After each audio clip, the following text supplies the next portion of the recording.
Hello friends, welcome to Parveen food trail channel. Evening குட்டீஸ்க்கு என்ன snacks தந்தேன்னு பார்த்தீங்கன்னா, இன்றைக்கி கோபி மஞ்சூரியன் தான் கொடுத்துருந்தேன். காலிஃப்ளவர் பக்கோடா வீட்டிலே போட்டு எடுத்துக்கிட்டு, அதே ஆயிலில் கொஞ்சம் இஞ்சி பூண்டு பேஸ்ட்டு, கொஞ்சம் ஆனியன் போட்டு நல்லா வதக்கி விட்டுட்டு, நெக்ஸ்ட்டு கொஞ்சம் red chilli sauce, soya sauce, அப்புறம் டொமேட்டோ சாஸு தேவையான அளவுக்கு மிக்ஸ் பண்ணிக்கிட்டு நல்லா வதக்கி விட்டுக்கலாம். வதக்கி விட்டதுக்கப்புறம் கொஞ்சம் பெப்பர் போட்டுக்கலாம். இதுக்கு தேவையான அளவு சால்ட்டு போட்டுக்கிட்டு கொஞ்சம் க்யூப்ஸாக கட் பண்ணி வச்சுருக்க கேப்சிகம் மிக்ஸ் பண்ணிக்கலாம்.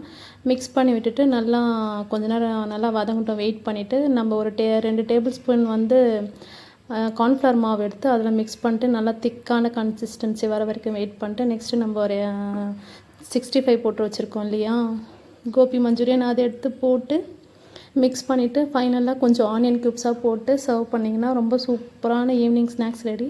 என்னோடய குட்டீஸ் ரொம்ப லைக் பண்ணி சாப்பிட்டாங்க. மறக்காமல் என்னோடய சேனல்